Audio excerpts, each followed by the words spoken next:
नमस्कार दोस्तों, स्वागत है आप सभी का एक बार फिर से हमारे यूट्यूब चैनल पे। मेरा नाम है सुमित मुरारी। आशा करता हूँ आप लोग अच्छे होंगे, आपकी तैयारी अच्छी चल रही होगी। तो जैसे ही देखिए यूके पीएससी का अभी ना लास्ट संडे को एग्जाम हुआ था, जो हुआ था आई थिंक 14 मार्च को हुआ था शायद, ठीक है। तो 14 मार्च को यूके पीएससी का एपीएस का एग्जाम हुआ था, तो काफी इंपॉर्टेंट है आप लोगों के लिए। तो आगामी जो भी upper PCS, lower PCS, RO exam या फिर यूके ट्रिपल एससी का री एग्जाम, कोई भी एग्जाम होने वाले ना, तो आप उसको एक समझ सकते हैं कि आप नया पैटर्न रहा हुआ है। क्योंकि ये पेपर क्वेश्चन लेवल किसी में हाई भी रहा है, किसी में बिल्कुल लो रहा है। जैसे कि यूके पीएससी का रहता है, वो क्या करती है कि 50 क्वेश्चन तो रिपीट करती है अपनी, जो लास्ट प्रीवियस क्वेश्चन मतलब सेम ही रहता है। आगे आप देखेंगे 50 100 में से 50 क्वेश्चन ऐसे रहेंगे जो आपने पहले भी दिए होंगे यूके पीएससी के एग्जाम या यूके ट्रिपल एससी के एग्जाम, तो वहां पे वो रिपीटेडली पूछे गए, उनमें कुछ प्रॉब्लम मतलब कोई डिफरेंस नहीं है। अगर आप, मैं हमेशा कहता हूँ, अगर आप यूके पीएससी के टी एग्जाम की तैयारी कर रहे हैं, तो आप 2002 से लेके जितने पेपर हुए हैं 2025 तक के अभी तक, ठीक है, 2026 तक कह सकता हूँ, 26 में आई थिंक यूके पीएससी के एक एग्जाम हुआ है ये। तो जितने भी एग्जाम हुए हैं, तो सभी का एक बार प्रीवियस से पेपर कर लो, तो वहां से क्या होगा, आपके जो 100 नंबर या 150 नंबर के जो प्री के क्वेश्चन आते हैं, उसमें से आपको 40 to 50% क्वेश्चन सेम मिल जाएंगे। 50% अलग रहते हैं, उसमें 10 से 15% करंट अफेयर रहता है, बाकी 10 क्वेश्चन तो नए होते होते हैं, 10 से 15 क्वेश्चन, ठीक है। तो आज मैंने सोचा इस आप लोगों के लिए वीडियो बना दिया जाए कि कैसे पेपर आया हुआ है, इसको देखिए, इस क्वेश्चन का लेवल देखिए, फिर अपनी प्रिपरेशन देखिए कि आप लोग कितना पीछे चल रहे हैं, आपको क्वेश्चन आते हैं नहीं आते हैं, करंट कहाँ से पूछा हुआ है, करंट का कौन सा अपडेटेड है। क्योंकि मैंने इससे पहले भी आपको करंट अफेयर करवाया था ना, वहां से क्वेश्चन आए हुए हैं। देखो वो तो ऑब्वियसली बात है, कोई भी करवाएगा, आते आते हैं, ठीक है। ऐसे बड़ी बात नहीं है कि मैंने करवाए तो आए हुए हैं, वो हर किसी के आते हैं, ठीक है। तो आगे कैसे तैयारी करनी है आप लोगों को, वो पूरा देखिए, पूरा पेपर कराऊंगा मैं यहाँ पे। देखिए इसमें कुछ क्वेश्चन देखिए, अभी आंसर की इसकी आई नहीं ऑफिशियली, तो वो तो बाद में आती है, पर अभी मैं क्वेश्चन कर रहा हूँ। कुछ क्वेश्चन में जैसे डाउट होगा, जैसे आप लोगों को लगेगा कि हाँ इसका आंसर कुछ और है, तो आप कमेंट में बता सकते हैं, ठीक है। क्योंकि मैं भी यहाँ पे मैंने देखा हुआ आंसर, देखे हैं, बहुत क्रॉस चेक भी किए हुए हैं, फिर भी कुछ गलतियां होती है, तो आप उसको देख सकते बता सकते हैं कमेंट सेक्शन में, ठीक है। तो शुरू करते हैं। एक अच्छा पेपर है, क्योंकि आगामी जो भी एग्जाम होने वाले हैं, तो आपके लिए काफी इंपॉर्टेंट ये रहने वाला है। चलिए देखिए, पहला क्वेश्चन था यहाँ पे, उत्तराखंड की निम्नलिखित नदियों में से किसका उद्गम हिमनद से नहीं होता है। मतलब कह रहा है कि ग्लेशियर से कौन से उद्गम नहीं होता है। तो मंदाकिनी, गौरी, अलकनंदा, इन तीनों का तो होता है, पर गोमती का क्या होता है ना, ये आपका हिमनद से उद्गम नहीं होता है, ठीक है। दूसरा है, उत्तराखंड के निम्नलिखित जनपदों में से वैदनी बुग्याल किसमें स्थित है। देखिए रिपीटेडली क्वेश्चन है, दोनों क्वेश्चन। तो ये चमोली में हर किसी को पता है। भारत वन स्थिति रिपोर्ट 2023 के अनुसार उत्तराखंड के निम्नलिखित जनपदों में से किसमें वनावरण सबसे कम है। देखिए किसकी बात कर रहा है, वनावरण कम कर रहा है। सबसे कम उधम सिंह नगर में है, सबको पता है, हमने वन रिपोर्ट पढ़ी होगी इसके बारे में। चौथा है यहाँ पे, ये एडवांस क्वेश्चन कह सकता हूँ थोड़ा सा, ठीक है।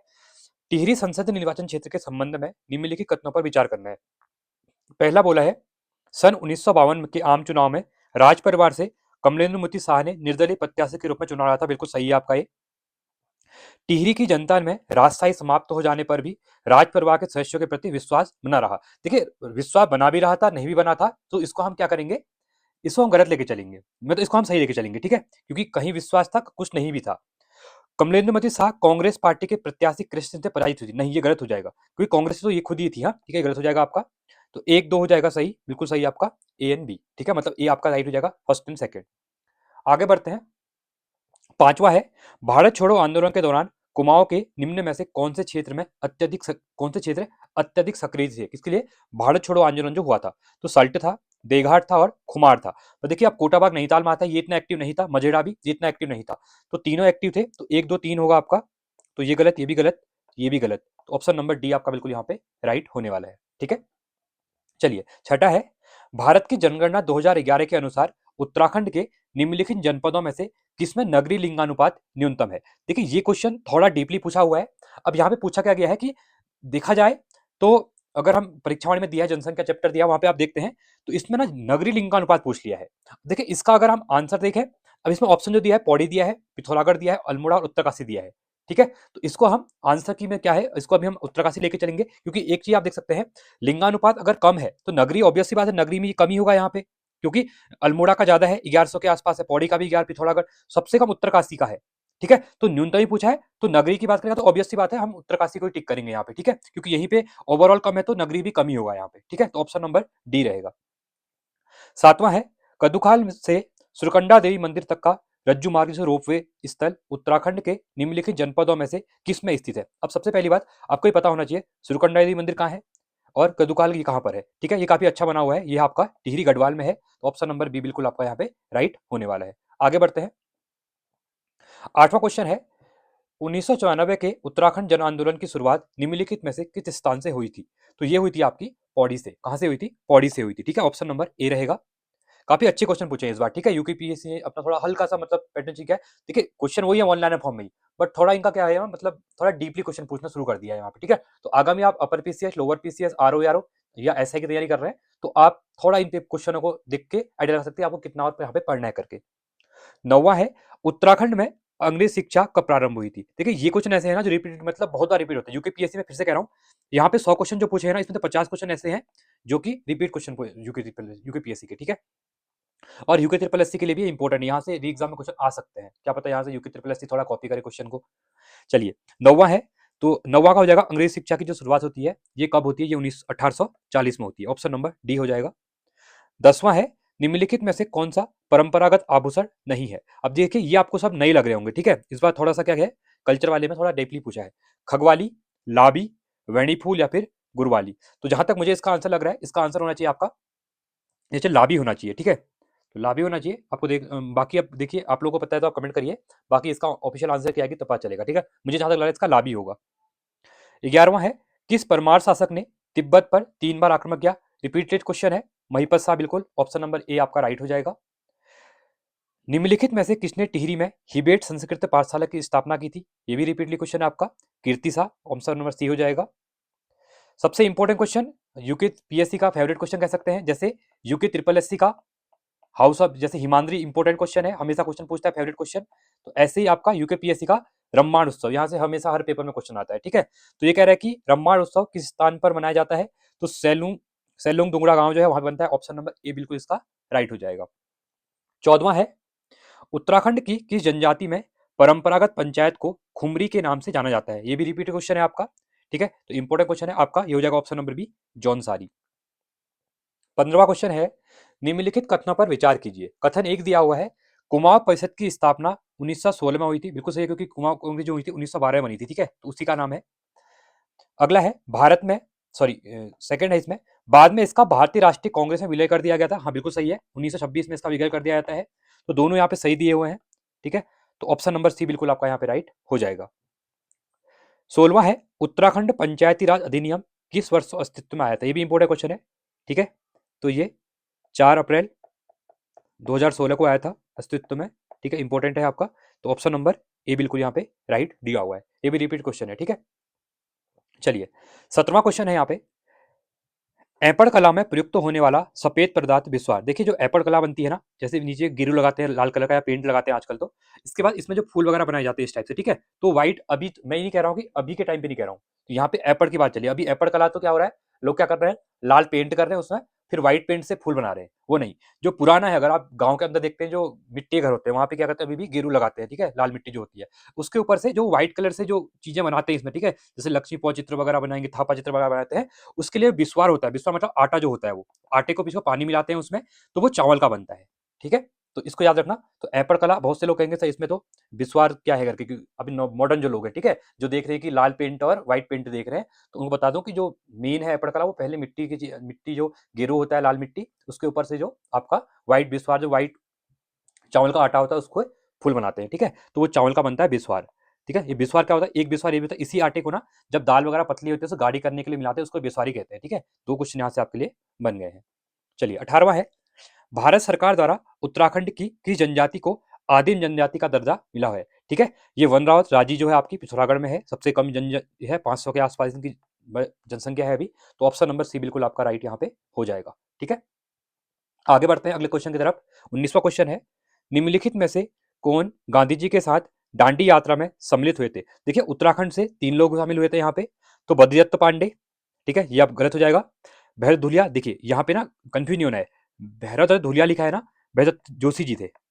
ठीक है, तो ये भी गलत हो जाएगा, कंफ्यूज करने को दिया है। ठीक है, तो ये भी गलत हो जाएगा।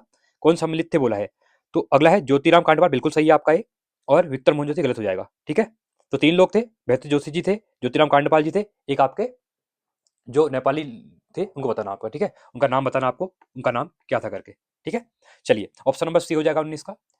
आगे बढ़ते हैं अगले क्वेश्चन की तरफ। 20वां क्वेश्चन है, निम्नलिखित में से कौन धार्मिक गाथाओं का उदाहरण है? तो देखिए पहली बात, त्रिलोतली ये धार्मिक कथा नहीं है। रतुआ रतुआ फरत्याल, फड़तियाल ये भी नहीं है।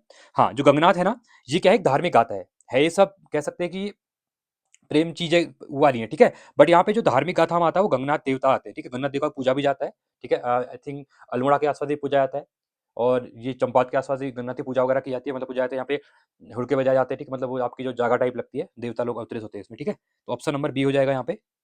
21वां है 2023-24 की वार्षिक आवधिक श्रमबल सर्वेक्षण रिपोर्ट के अनुसार 2023-24 में 15 वर्ष और उससे अधिक आयु के व्यक्तियों के लिए रोजगारी दर क्या है।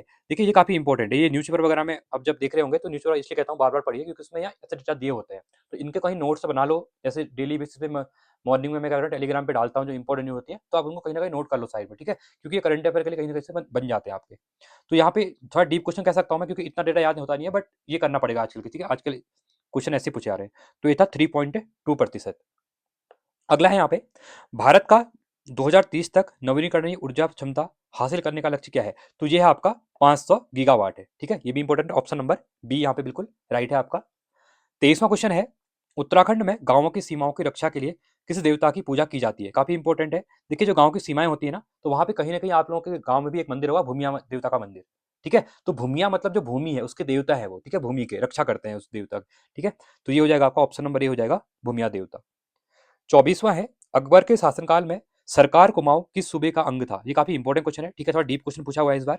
अब इस बार क्या हो रहा है ना, जो हिस्ट्री के क्वेश्चन पूछे हैं ना, ये परीक्षा वाले से हटके पूछे हैं यूकेपीएससी ने। पहले क्या होता था, जितने मतलब परीक्षा वाली पढ़ के भी यूकेपीएससी क्लियर कर सकते हैं, ऐसी बात नहीं है, बट अभी कुछ क्वेश्चंस क्या है ना, थोड़ा डीप में पूछे जा रहे हैं, ठीक है। आप अजय राव जी की बुक के साथ आप लोग साइड साइड में पढ़ सकते हैं हिस्ट्री के लिए।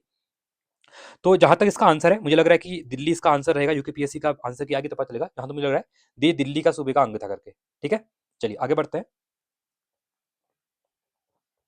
25वां है, प्रधानमंत्री जनजातीय उन्नत ग्राम अभियान भारत के किस संघीय बजट में प्रारंभ किया गया था। तो इंपॉर्टेंट क्वेश्चन है, स्कीम से रिलेटेड क्वेश्चन है, तो ये 2024 और 25 में पूछा था, ठीक है। अगला है 2020 में प्रारंभ की गई भारत की उत्पादन आधारित प्रोत्साहन योजना किससे रणनीति क्षेत्रों में आच्छादित थी, ठीक है। जो इंसेंटिव स्कीम आई थी ना, तो उससे रिलेटेड चीज चल रही है, तो इसमें कितने क्षेत्रों को यहाँ पे शामिल किया गया था। इसके अंतर्गत आई थिंक 14 क्षेत्र को शामिल यहाँ पे किया गया था, तो ऑप्शन नंबर डी रहेगा, ठीक है। 27वां है, ये न्यूज में भी थी अभी, इसलिए क्वेश्चन पूछ भी लिया गया यूपीएससी ने। तो गौट वैली परियोजना जिसमें बकरी वगैरह पालने के लिए थी, ठीक है। गौट वैली परियोजना उत्तराखंड में किस वर्ष प्रारंभ की गई थी। तो इंपॉर्टेंट क्वेश्चन है, तो इसकी शुरुआत 2022 के आसपास की जाती है, ठीक है। तो इंपॉर्टेंट क्वेश्चन यहाँ पे हो जाएगा आपका। अगला है, उत्तराखंड आर्थिक सर्वेक्षण 2023-24 के अनुसार उत्तराखंड के किस जिले में बागवानी उत्पादन के अंतर्गत क्षेत्र अधिकतम है। देखिए इंपॉर्टेंट क्वेश्चन है आप लोगों के लिए, तो ये था बागवानी के अंतर्गत पूछेगा 2023-24 के। मैं फिर से कह रहा हूँ, मैंने अभी आपको बजट भी करवाया, इकोनॉमिक सर्वे भी करवाया, तो मैंने कहा पहले आपसे कि यूकेपीएससी के एग्जाम में इकोनॉमिक सर्वे से बहुत ज्यादा क्वेश्चन आते हैं, आप यहाँ पे देख भी सकते हैं, ठीक है। अभी जो इकोनॉमिक सर्वे आया है वो 2024 और 25 का आया हुआ है, बट अभी आप 23 का भी 24 का भी देख के चलेंगे, क्योंकि एग्जाम में क्वेश्चन बनते हैं। अभी आपका अगर 2 महीने बाद पेपर होता है, जैसे अपर लोअर या आरओ, तो आपको 2024-25 का पढ़ना है, ठीक है। तो इंपॉर्टेंट वो हो जाएगा, तो ये कर लेना, क्योंकि बजट इकोनॉमिक सर्वे से डेफिनेटली क्वेश्चन देखने को आपको मिलेंगे मिलेंगे। तो बागवानी के क्षेत्र के अंतर्गत था वो आपका नैनीताल का था, ठीक है। तो ऑप्शन नंबर डी बिल्कुल यहाँ पे राइट हो जाएगा। 29वां है, उत्तराखंड वार्षिक बजट 2025-26। देखिए यहाँ बजट का क्वेश्चन नहीं पूछा हुआ है। लैंगिक बजट जो आपका जेंडर बजट होता है, ठीक है, जो आपका जेंडर बजट होता है उसके लिए क्वेश्चन पूछा गया है, जिससे महिलाओं के लिए अलग से मतलब इतने बजट रखा जाता है, ठीक है। तो लैंगिक बजट के बारे में निम्नलिखित कथनों पर विचार करना है। सबसे इंपॉर्टेंट बात, जब मैंने बजट पढ़ाया था वहां बताया भी था कि इसकी शुरुआत पहली बार 2007-8 में होती है, बिल्कुल सही है आपका। इसमें योजनाओं को 3 श्रेणियों में बांटा गया है, ठीक है। तो ये आपका गलत है, 3 श्रेणियां नहीं थी, ये 2 श्रेणियां थी यहाँ पे, ठीक है। श्रेणी 1 के अंतर्गत महिलाओं के लिए 100% आवंटन की योजना बनाई गई थी। तो ये बिल्कुल, ये भी आपका क्या है, ये भी सही आपका दिया हुआ है, ठीक है। तो 1 और 3 सही होगा, तो ऑप्शन नंबर बी आपका बिल्कुल यहाँ पे सही हो जाएगा, ठीक है। क्लियर है आप लोगों को, आगे बढ़ते हैं। 30वां है, आर्थिक सर्वेक्षण 2025-26 के अनुसार भारतीय रिजर्व बैंक द्वारा विभिन्न जनसंख्या आकार के शहरों के वर्गीकरण के संबंध में निम्नलिखित कथनों पर विचार करना है। फिर से देखिए आर्थिक सर्वेक्षण पूछ लिया यहाँ पे, ठीक है। तो इंपॉर्टेंट है, ये मैंने बताया ना आपको कि जो अभी आर्थिक सर्वेक्षण उससे भी क्वेश्चन डाल दिया है।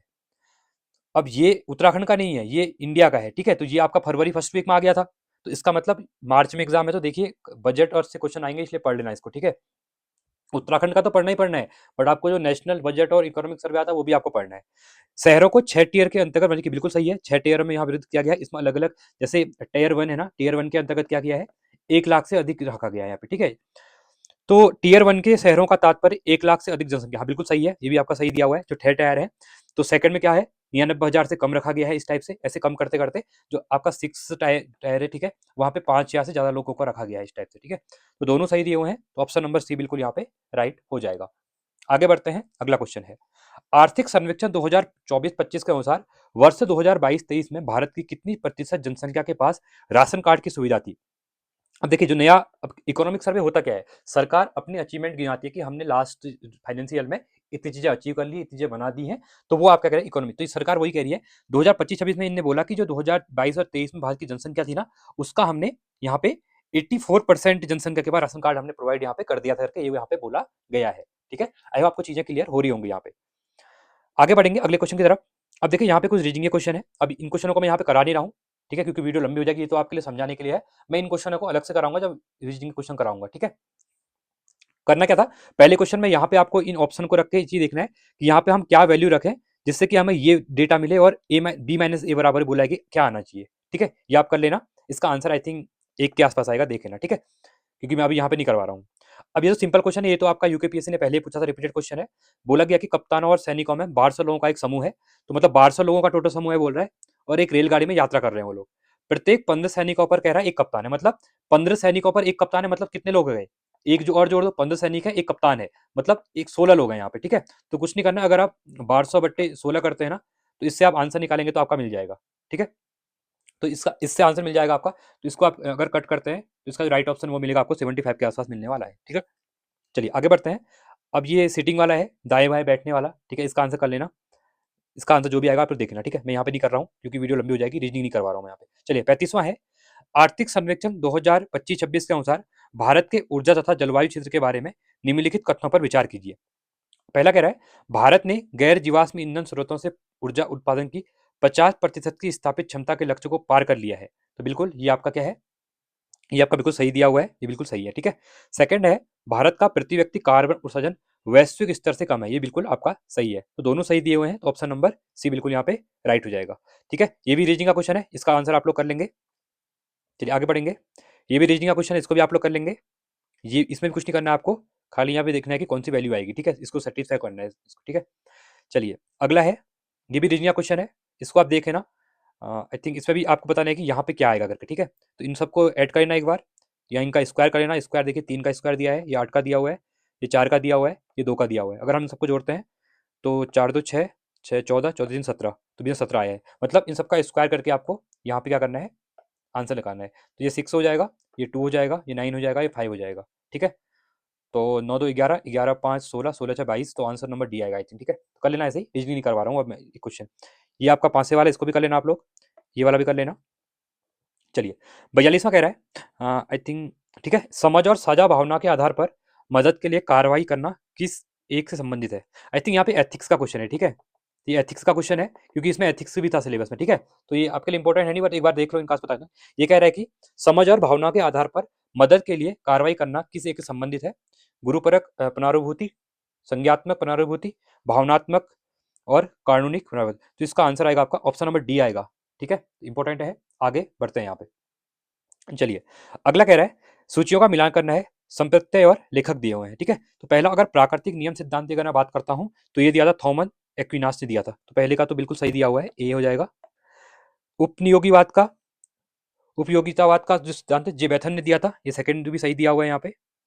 कर्तव्य शास्त्र का दिया था इम्यूनल कांट ने, बिल्कुल सही है ये भी आपका। सद्गुण नीति शास्त्र अरस्तु का है, ठीक है। तो पॉलिटिकल साइंस किसका सब्जेक्ट रहा होगा तो आपने वहां पे देखा होगा, अरस्तु के बारे में पढ़ा होगा, तो सद्गुण नीति शास्त्र के बारे में आपने जरूर पढ़ा होगा, ठीक है। तो 1 2 3 4, तो 1 2 3 4 बार हमारे पास एक ही ऑप्शन है, तो ऑप्शन नंबर ए बिल्कुल आपका राइट हो जाएगा। 44वां है, मानवतावादी दृष्टिकोण के संस्थापक के रूप में किसे जाना जाता है। इंपॉर्टेंट क्वेश्चन है ये भी आपका, ठीक है, ये एथिक्स क्वेश्चन है, तो ऑप्शन नंबर आपका सी हो जाएगा, कार्ले रोजर्स को माना जाता है, ठीक है। 45वां है, किसने उद्धृत किया कि हम बाहरी दुनिया में तब तक शांति स्थापित नहीं कर सकते जब तक हम आंतरिक शांति न प्राप्त कर लें। ये इंपॉर्टेंट है, ठीक है। कहने का मतलब ये था कि इनने बोला था कि हम बाहरी दुनिया में तब तक शांति स्थापित नहीं कर सकते हैं जब तक कि हम अपने अंदर या अपने आंतरिक जीवन में शांति नहीं ला सकते हैं, ठीक है। तो ये इंपॉर्टेंट स्टेटमेंट दी गई थी, ये दी थी आपके दलाई लामा के द्वारा, ठीक है। चलिए अगला है, सूचना का अधिकार अधिनियम 2005 के प्रावधानों के अनुसार मुख्य सूचना आयुक्त की नियुक्ति कौन करता है। इंपॉर्टेंट है, देखिए, इलेक्शन कमीशन हो सूचना आयुक्त तो जो इनको अपॉइंटमेंट करता है ना वो राष्ट्रपति करता है, तो ऑप्शन नंबर डी हो जाएगा यहाँ पे, सॉरी बी हो जाएगा यहाँ पे, ठीक है। अगला है 47वां, निम्नलिखित में से कौन सा नोलन समिति द्वारा उल्लेखित नहीं है? सत्यनिष्ठा, निस्वार्थता, आत्मनिष्ठता और या फिर नेतृत्व। तो ये हो जाएगा आपका ऑप्शन नंबर सी, आत्मनिष्ठता। आगे बढ़ेंगे। देखिए इस बार ना आपको, ये तो एथिक्स के क्वेश्चन है, बट क्वेश्चन आपको लग रहा होगा कि हाँ थोड़ा इकोनॉमिक सर्वे बजट पे ज्यादा यूपीपीएससी ने फोकस यहाँ पे कर रखा है। 48वां है, भारत सरकार ने पर्यावरण की सुरक्षा और संरक्षण के लिए निम्नलिखित में से कौन सा जन आंदोलन जमीनी स्तर पर आरंभ किया था? पोषण, मिशन लाइफ, सेवर्स या फिर पीएम श्री। तो इंपॉर्टेंट क्वेश्चन है, तो ये क्या था? मिशन लाइफ किया था, ऑप्शन नंबर बी। अगला है, अगस्त 2025 में किस भारतीय राज्य ने प्रवासी मजदूरों के लिए श्रमश्री योजना की शुरुआत की है? इंपॉर्टेंट है, आपको स्टेट बताना है। उत्तर प्रदेश, उड़ीसा, पश्चिम बंगाल या फिर गुजरात। इसका राइट ऑप्शन आपका वेस्ट बंगाल हो जाएगा, पश्चिम बंगाल हो जाएगा। ठीक है, देखिए अब ये पेपर हुआ है आपका कब? मार्च में हुआ है और अगस्त करंट अफेयर पूछा हुआ है यूकेपीएससी का। मतलब ये देखिए, अगर आपका मार्च में पेपर हो रहा है ना, तो जनवरी, अब यहाँ पे आपने देखा जो आपका इकोनॉमिक सर्वे आया था वो आपका 2000, सॉरी अभी फरवरी में आया था, ठीक है, 31 जनवरी ऐसे आया था। तो ये मान सकते हैं कि 1 डेढ़ महीने पहले करंट अफेयर पूछा हुआ है, और पूछा कब का है? अगस्त 8 पहले ही पूछा है। मतलब इस विषय जितना करंट अफेयर है आप इससे आइडिया लगाना है, ठीक है। पेपर करने का मतलब ये होता है ना कि आइडिया लेना कि कहाँ से पढ़ना है, कहाँ तक पूछ रहा है, इस टाइप से। 50वां है, उत्तराखंड में महाभारत वाटिका कहाँ स्थित है? ठीक है, तो इसके लिए तो मैंने अभी 2 दिन पहले आपके लिए यहाँ पे नैनीताल डिस्ट्रिक्ट की वीडियो ली थी, बनाई थी वीडियो, तो वहाँ बताया था मैंने महाभारत वाटिका कहाँ पर है, हल्द्वानी में, ठीक है, ऑप्शन में। तो डिस्ट्रिक्ट सीरीज की वीडियो चल रही है आप लोगों के लिए, ठीक है। एआई की तरह जो एचडी ग्राफिक्स है उसकी तरफ मैं पढ़ा रहा हूँ, काफी अच्छी तरीके से आपको याद भी हो जा रहा है वहाँ पे, तो उनको आप लोग देख सकते हैं। 51वां है, उत्तराखंड के रम्माण उत्सव। देखिए रम्माण का एक क्वेश्चन हमने ऑलरेडी अभी कर लिया था स्टार्टिंग में, फिर से एक क्वेश्चन आ चुका है, ठीक है। ये इंपॉर्टेंट क्वेश्चन होता है, एक टॉपिक से 2-3 क्वेश्चन बन जाते हैं आपके, तो ये इंपॉर्टेंट हो जाता है आपके लिए काफी, ठीक है। चलिए, तो क्वेश्चन क्या कह रहा है? यह गढ़वाल क्षेत्र में प्रचलित अनुष्ठानिक रंगमंच परंपरा है। बिल्कुल सही है आपका ये तो। इसमें धार्मिक पूजा, कथा वाचन और मुखट नृत्य, ये तो इंपॉर्टेंट ही है, ये भी बिल्कुल सही दिया हुआ है। यह साल भर बिना किसी निश्चित नहीं, निश्चित ये कह रहा है कि बिना निश्चित नहीं, निश्चित होता है, ठीक है, ये सीधे गलत हो गया यहाँ पे। ये निश्चित होता है कि कब होगा, तो कह रहा है यह साल भर बिना किसी निश्चित अनुष्ठानिक कैलेंडर के आयोजित किया जाता है, ये गलत दिया हुआ है। इसके लिए निश्चित होता है कैलेंडर, ठीक है, बिना किसी बोल रहा है। क्वेश्चन को ध्यान से पढ़ना क्योंकि शब्दों में चीजें छुपी होती है। तो ऑप्शन नंबर ए बिल्कुल यहाँ पे राइट हो जाएगा। चलिए, 52वां है यहाँ पे, उत्तराखंड में निम्न में से कौन सी परियोजना को 2025 में पर्वतमाला परियोजना में के लिए शामिल किया गया है? करंट का क्वेश्चन है। सोनप्रयाग से केदारनाथ रोपवे को यहाँ पे स्वीकृति मिल गई थी अभी, ठीक है। अगला है, COP30 दिसंबर में मैंने करंट अफेयर करवाया था आपको, ये काफी न्यूज में था, तो मैंने आपको बताया था कि COP जो 30 होने वाली है, कॉन्फ्रेंस ऑफ पार्टीज, ठीक है, ये आपकी बेलम ब्राजील में हुई थी।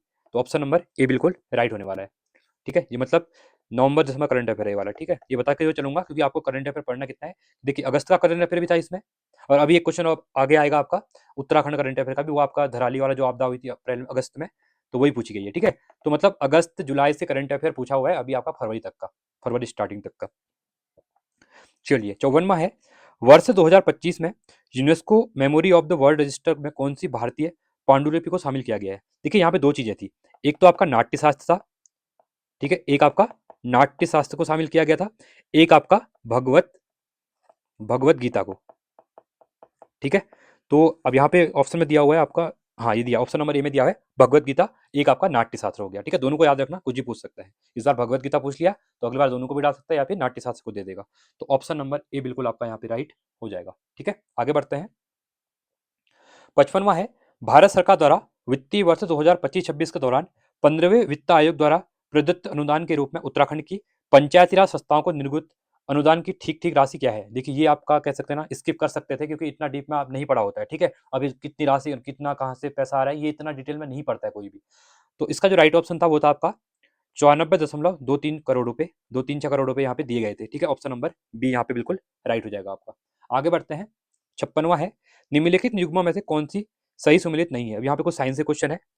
देखिए ऑक्सीटोन हार्मोन ये आपका सही दिया हुआ है, एस्पोर्टम संसलित मधुकरण ये भी सही दिया हुआ है, नियोप्रीन विशिष्ट रबड़ ये भी ठीक है, रेयन रूपांतरित स्टार्च नहीं, ये गलत हो जाएगा, ठीक है, क्योंकि रूपांतरित स्टार्च नहीं होता है, रेयन जो होता है ना वो रेसेदार वगैरह होता है, रेसे वगैरह के लिए, ठीक है। तो ऑप्शन नंबर डी गलती पूछा था हमसे। चलिए, 57वां है, सूर्य से उनकी दूरी के आधार पर ग्रहों का सही क्रम क्या है? देखिए अब ये तो हर किसी को पता होगा, ठीक है। पहला आपका बुध आता है, तो बुध वाला हमारा एक ही ऑप्शन दिया हुआ है, तो इसका मतलब जो राइट ऑप्शन है वो ऑप्शन नंबर ए बिल्कुल यहाँ पे क्या रहेगा? राइट होने वाला है, ठीक है। बुध, पृथ्वी, बृहस्पति और अणु हो जाएगा। चलिए, देखिए जैसे आपका ये सूर्य बना, ठीक है, ये सूर्य हो गया, इसके बाद यहाँ पे इस टाइप से, ठीक है, बुध इस टाइप से आता है, तो आपको लगाना है, तो ये वाला हो गया बुध शुक्र बृहस्पति शुक्र इस टाइप से, ठीक है, तो ये आपका सन हो गया इस टाइप से। चलिए 58वां है यहाँ पे, आलू चिप्स के पैकेट में भरी जाने वाली गैस। अब ये क्वेश्चन तो बहुत सिंपल है, आप 5th 6th क्लास से जब आगे साइंस पढ़ना स्टार्ट कर लिया था तो वहां से क्वेश्चन शुरू हो जाता है और आज तक भी ये चल रहा है, ठीक है। तो इनमें जो फुलाया जाता है वो खराब ना हो करके नाइट्रोजन भरी जाती है इसमें, ऑप्शन नंबर सी हो जाएगा। चलिए आगे है 59वां क्वेश्चन, निम्नलिखित में से कौन सुमेलित नहीं है। देखिए पहला यहाँ पे दिया है सिल्वर ब्रोमाइड कृत्रिम प्रकाश संश्लेषण, ये गलत दिया हुआ है पहला वाला, ठीक है। तो ये जो सिल्वर ब्रोमाइड होता है ना, पहले आप लोगों ने जो पुराने कैमरे वगैरह देखे होंगे, ठीक है, तो वो कैमरा वगैरह जो स्क्रीन होती है उसके लिए यूज किया जाता है। सिल्वर आयोडाइड कृत्रिम अवस्था, हाँ ये तो आपका न्यूज भी था। जैसे आप लोग अगर रहते हैं दिल्ली, मतलब आप लोग जैसे अवेयर अवेयर रहते हैं, ठीक है, करंट अफेयर वगैरह पढ़ते हैं या फिर न्यूज़पेपर पढ़ते हैं, तो दिसंबर के मंथ के टाइम पे, नवंबर दिवाली के बाद दिल्ली के आसपास काफी ज्यादा पॉल्यूशन हो गया था, तो दिल्ली गवर्नमेंट ने बोला कि हम क्लाउड सीडिंग कराएंगे, ठीक है, कृत्रिम वर्षा कराएंगे, तो उसके लिए इसका यूज किया गया था वहां पे, ठीक है, तो हुई नहीं थी वो अलग बात है। लिथियम कार्बोनेट गठिया के उपचार में बिल्कुल सही है। मिल्क ऑफ मैग्नीसिया एसिड एंटासीड बिल्कुल सही दिया हुआ है, मतलब ए गलत दिया हुआ है यहाँ पे, ठीक है।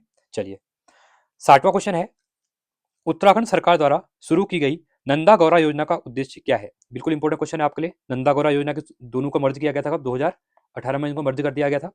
तो ये क्या होता है, एक ही परिवार की अधिकतम 2 लड़कियों को वित्तीय सहायता यहाँ पे दी जाती है, ठीक है, ऑप्शन नंबर बी बिल्कुल राइट हो जाएगा। आगे बढ़ते हैं, 116वां क्वेश्चन है, समान नागरिक संहिता नियमावली। अब देखिए, अब सबको पता है समान नागरिक संहिता यूसीसी उत्तराखंड में लागू हो गया कब से, 27 जनवरी 2025 से, और 27 जनवरी को हमने क्या यूसीसी डे भी मनाया है अभी, ये तो सबको पता है। अब इसमें यही पता होगा कि जो अनुसूचित जनजाति है उसको इनमें बाहर रखा गया है, उनके लिए प्रावधान लागू नहीं होते हैं, बिल्कुल सही है। बट इनने क्या किया ना, वो सबको पता था, इनने पूछ लिया कि समान नागरिक संहिता उत्तराखंड 2025 के तहत सप्तपदी शब्द अर्थ का होता है। अब इसके लिए क्या होता, जो आपका यूसीसी था उसको अब पूरा पढ़ना पड़ता आपको, एक एक पॉइंट को, तो एक बार पढ़ लेना, टाइम है अभी आपके पास, क्योंकि क्वेश्चन कहाँ से बन जाए किसी को नहीं पता है, ठीक है। तो पहला कह रहा है, अपने विधिक उत्तराधिकार की घोषणा करना, नहीं, इसका संबंध नहीं है। हिंदू कानून के तहत विवाह की अमान्यता, ये नहीं होगा। विवाह विच्छेद नहीं। हाँ, अनुष्ठान जिसके माध्यम से हिंदू विवाह अनुशासित किया था, आपने देखा होगा ना 7 फेरे लेते हैं, तो उसी का संबंध बता रहा है, ठीक है। तो ये कह रहा है कि सप्तपदी शब्द का अर्थ क्या है, जिसके माध्यम से हिंदू विवाह अनुशासित किया जाता है, बिल्कुल ठीक है, आपका ऑप्शन नंबर डी राइट रहेगा इसके लिए, ठीक है।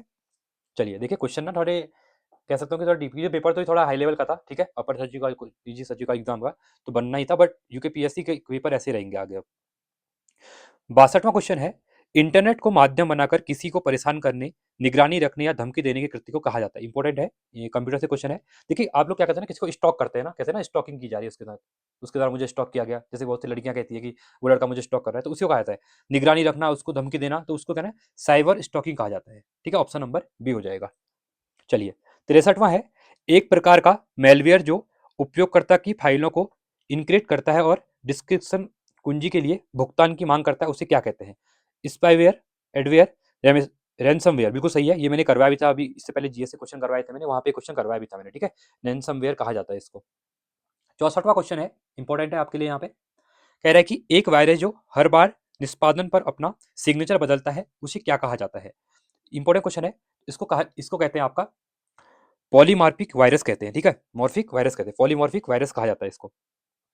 65वां क्वेश्चन है, दीर्घकालीन सुरक्षा के लिए किसी व्यक्ति के जीवन काल में निम्नलिखित में से कौन सी बायोमेट्रिक विशेषता सबसे अधिक स्थिर मानी जाती है। देखिए दीर्घकाल के लिए सुरक्षा के लिए माने तो जीवन, देखिए किसी व्यक्ति का जीवन होता है ना, उसमें बायोमेट्रिक आप देखते हैं, आप फिंगरप्रिंट लगाते हैं, अब आपकी आइरिस देखी जाती है, ठीक है, तो आपकी वॉइस वगैरह देखी जाती है, पर सबसे जो अच्छा माना जाता है, मतलब अति स्थिर माना जाता है ना, वो आइरिस पैटर्न को माना जाता है, किसको, आइरिस को माना जाता है, ठीक है। तो ऑप्शन नंबर सी राइट रहेगा यहाँ पे। देखिए कंप्यूटर क्वेश्चन ना काफी अच्छे पूछे हैं इस बार, ठीक है। 66वां है, किस गुप्त शासक को अश्वमेध यज्ञ करने और उसका चित्रण करने वाले सिक्के जारी करने के लिए जाना जाता है। तो ये जाना जाता है आपका किसको, समुद्र गुप्त को, ऑप्शन नंबर बी हो जाएगा। अगला है, अलाउद्दीन खिलजी ने किसके सेनापतित्व में सेनापतित्व में दक्षिण राज्यों के लिए अभियान भेजे थे। मतलब ये कह रहा है कि जो अलाउद्दीन खिलजी थे, इन्हें किस सेनापति के मतलब दक्षिण राज्य के उसको भेजा था अभियान के लिए, ठीक है। ये था सबसे इंपॉर्टेंट मलिक काफूर, जिसको 1000 दिनारी भी कहा गया था, 1000 दिनारी भी कहा जाता है, दिनारी, ठीक है, क्योंकि इनको 1000 दिनारी के रूप में खरीदा गया था, ठीक है।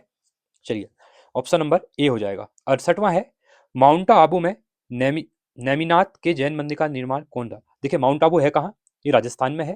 देखिए अब आपके लिए क्वेश्चन है, अगर आप मैं यहाँ पे ना आप लोगों को करंट बता भी जा रहा हूँ, अभी 5 दिन पहले की न्यूज़ है, I think March first week की। राजस्थान गवर्नमेंट के द्वारा अपने 3 शहरों के नाम बदले गए। तो उसमें एक माउंट आबू है ना, जो इसका नाम भी बदला गया है। अब इसका नाम क्या रखा गया है नया, ये क्वेश्चन आगे बन सकता है एग्जाम में, ठीक है। तो आपको कमेंट सेक्शन में जरूर यहाँ पे बताना है, ठीक है। इसलिए कहता हूँ करंट के साथ अपडेट रहिए। तो माउंट आबू का नाम चेंज किया है यहाँ पे, तो क्या रखा गया आप लोग बताएंगे आप लोग, ठीक है।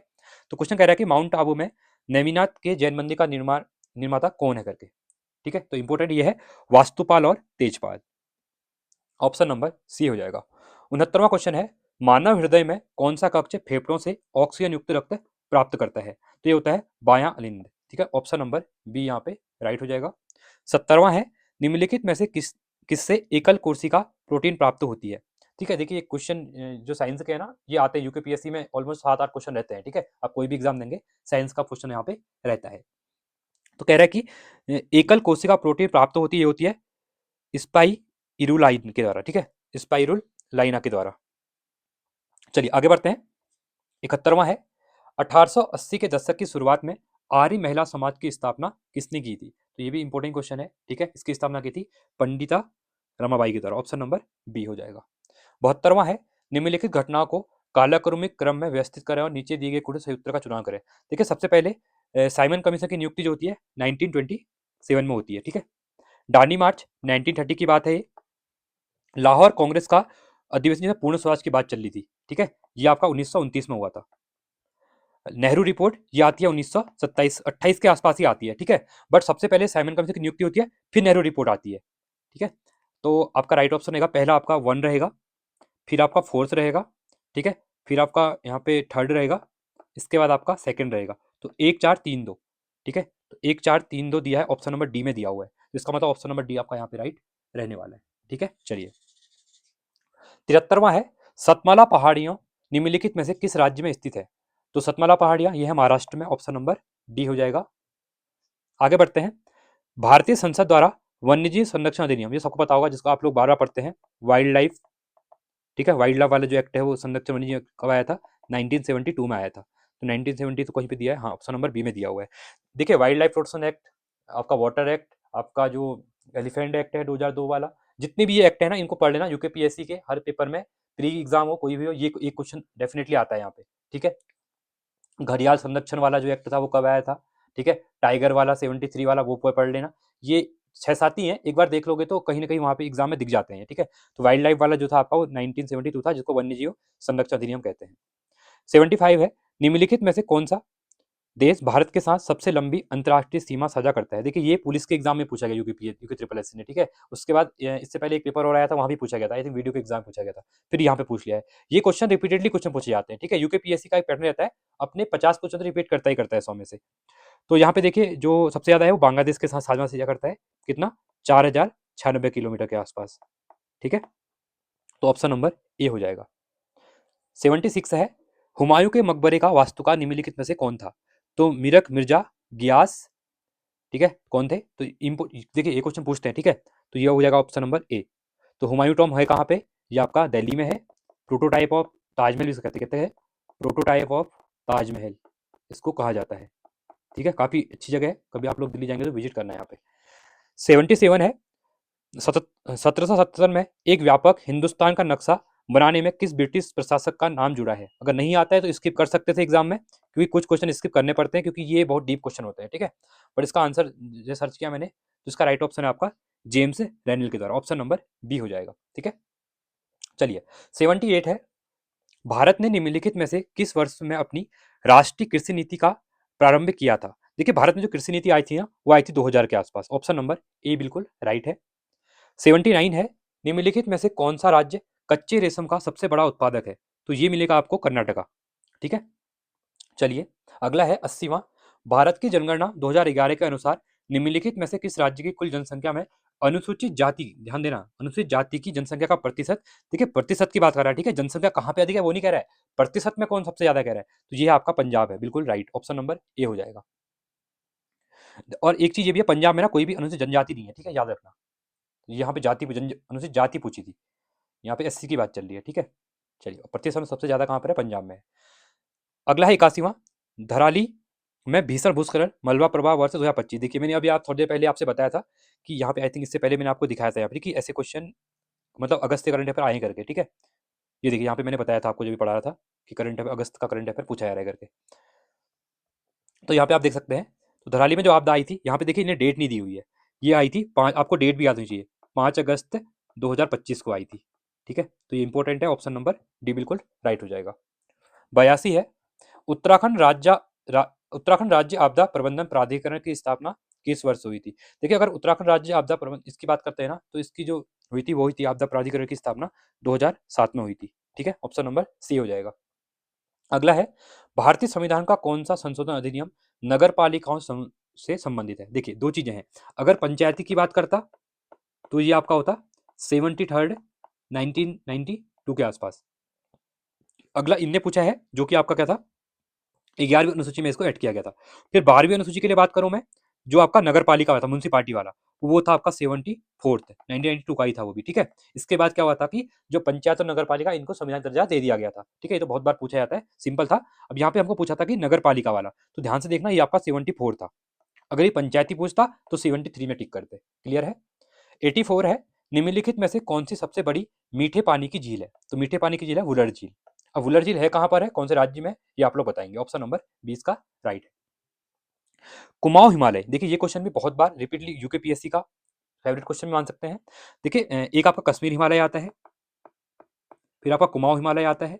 अगर आपको इसको देखते हैं ना, तो सतलज रिवर से लेके काली तक का क्षेत्र जो होता है, जिसमें उत्तराखंड का क्षेत्र भी आता है पूरा, और हिमाचल का क्षेत्र भी आता है, तो ये हो गया आपका सतलज और काली के बीच में क्या है आपका कुमाऊं हिमालय। फिर नेपाल हिमालय तिस्ता तक, काली से तिस्ता तक आएगा। फिर आपका नेपाल के बाद असम हिमालय आता है ब्रह्मपुत्र तक, ठीक है, तिस्ता के बाद। तो ये आपको क्लियर होना चाहिए। क्लियर, आगे बढ़ते हैं अगले क्वेश्चन की तरफ। 86 है यहाँ पे, मद्रास राज्य बनाम चंपाकन दोहराइजन वाद का संबंध किससे है। और ऐसे क्वेश्चन भी अभी रिपीटली हर एग्जाम में देखने को मिल रहे हैं, यूकेपीएससी या ट्रिपल एससी। ये पूछा तो इनके सन पूछ रहा है कि मद्रास राज्य बनाम चंपाकन दोहराइजन कब था, ठीक है, बेरुवारी वाद कब था, केशवानंद भारती का संबंध कब था या किससे रिलेटेड था, ये क्वेश्चन पूछ रहे हैं ऐसे। तो यहाँ पे अगर हम मद्रास राज्य बनाम चंपाकन दोहराइजन का बात करें ना, तो इसका संबंध था ना शिक्षा संस्थाओं में आरक्षण से रिलेटेड, इनने बात की थी यहाँ पे। ऑप्शन नंबर बी यहाँ पे इसका राइट हो जाएगा। तो पॉलिटी भी ना हल्के मत लीजिए, पॉलिटी को भी थोड़ा आप लोग आराम से पढ़िए अब, ठीक है, थोड़ा डिटेल में पढ़िए पॉलिटी को भी। आगे बढ़ेंगे। शिक्षा का अधिकार अधिनियम किस वर्ष लागू किया गया था। देखिए पहली बात तो शिक्षा का अधिकार जब ये अधिकार लागू की बात करें ना, तो लागू ये 1 अप्रैल 2010 को होता है। बट इसको जो दर्जा मिल गया था ना, मैंने पहले कहा था, इसको हमारा फंडामेंटल राइट जो आपका 21 ए में भी ऐड कर दिया गया था।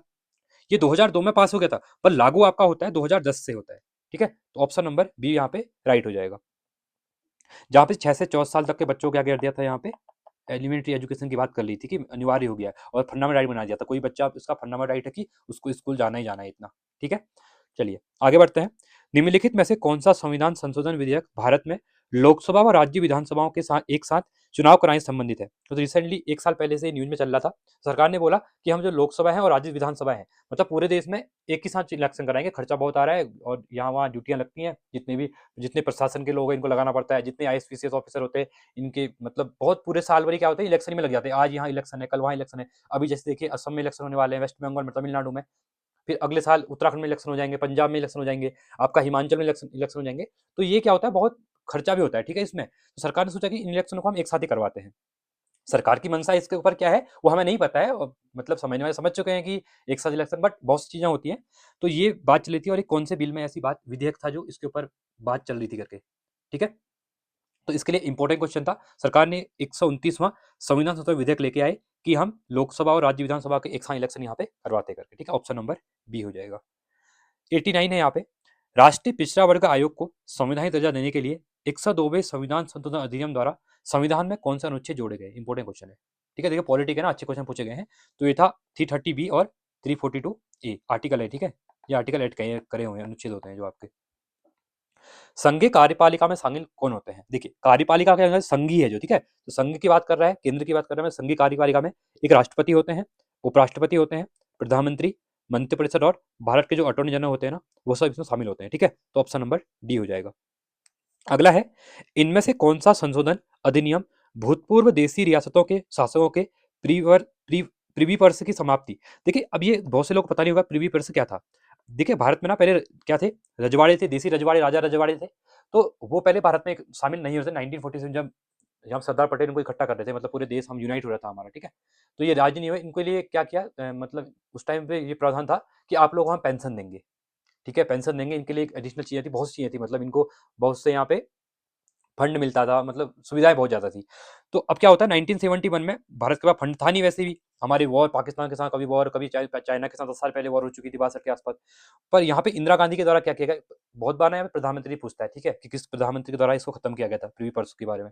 तो इंदिरा गांधी ने क्या किया, आयरन लेडी के द्वारा यहाँ पे इनका जो फंड वगैरह था ना, इनको समाप्त कर दिया। इनको पेंशन वेंशन कुछ नहीं मिल गया, अपने देश में रह रहे हैं तो किस बात का इनको फंड मिलेगा। तो ये काफी इंपॉर्टेंट था। और तो इसके लिए प्रीवी पर्स जो था इनको खत्म कर दिया गया, इनकी पेंशन भत्ते वगैरह जो थे। तो ये कौन से संशोधन अधिनियम इसमें किया गया कि इनको हम खत्म कर देंगे, हम नहीं देंगे करके, ठीक है। तो इंदिरा गांधी की सरकार थी उस टाइम पे। तो ये था आपका 26वां संविधान संशोधन अधिनियम था। तो याद रखना 1971 के टाइम पे ये हुआ था, ठीक है। चलिए 92 है यहाँ पे, निम्नलिखित में से किसने 1973 में केशवानंद भारती केस में ऐतिहासिक निर्णय सुनाने वाली सर्वोच्च न्यायालय की पीठ का नेतृत्व किया था। देखिए सबसे इंपॉर्टेंट है, लैंडमार्क केस कहा जाता है केशवानंद भारती केस को। अगर आप पॉलिटिको को अच्छे से पहचानते हैं, अच्छे से पढ़ते हैं, तो आपको केशवानंद भारती केस याद ही होगा, ठीक है।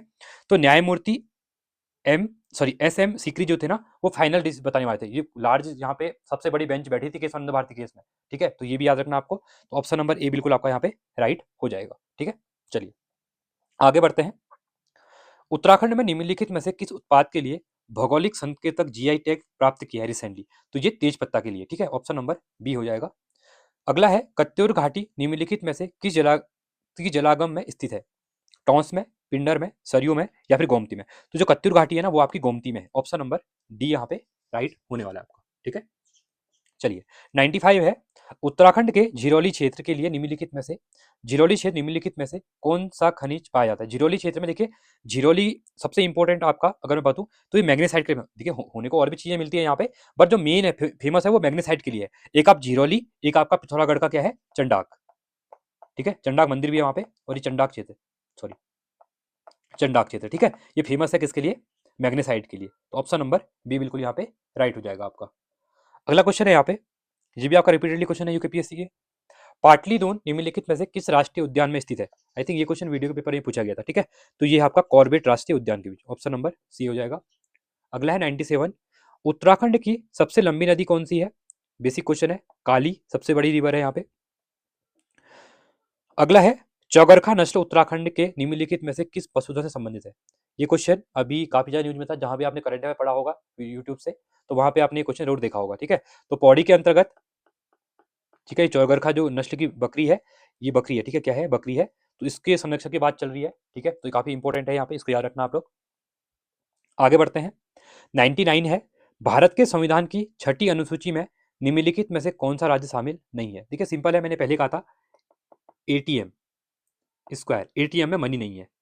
असम, त्रिपुरा, मिजोरम और यहाँ पे मेघालय। मणि मतलब मणि मणि नहीं है, एटीएम मनी नहीं है, मतलब मणिपुर नहीं है इसमें, ठीक है। ये यहाँ पे 4 राज्यों की बात करता है जहाँ पे स्पेशल स्टेटस इनको मिला हुआ है।